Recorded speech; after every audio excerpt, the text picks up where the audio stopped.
Hey guys, presented by Yasraj Records. दिलवा के सोचल बतिया वही छोड़ी के कहीं दे बैरे पगली के अपना दे बैरे दिलवा के सोचल बतिया ओकरा से हम नहीं छुपे बैरे पगली के अपना दे बैरे हम बनबै राजा उ बनतई रानी सपना नवका सजे बैरे दिलवा के सोचल बतिया ओकरा से हम नहीं छिपे बैरे गोरकी के अपना बने बैरे माँ गायत्री रिकॉर्डिंग स्टूडियो।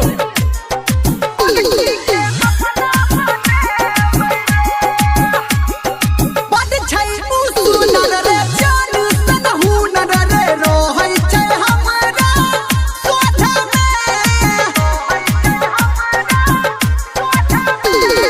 बड छै उ सुनर रे जानू सन हुनर रे रोहै छै हमरा सोझा में कियो की करते ओकरे पे मरबै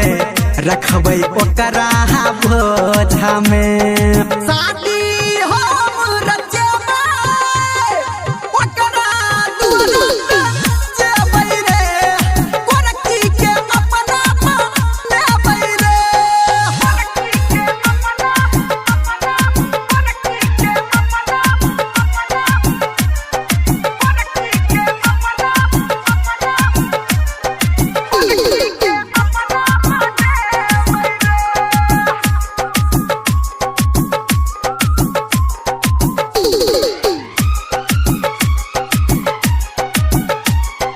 प्यार उ कोदै छै हमरा से डरै छै सब कुछ हमरा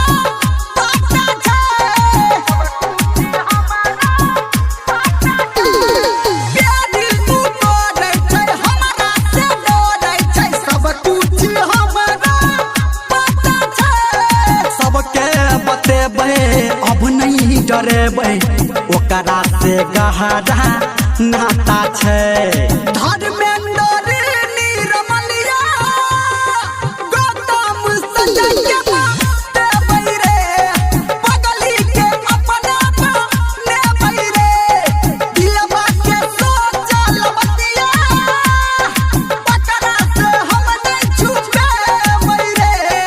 गोरकी के अपना बनेबै रे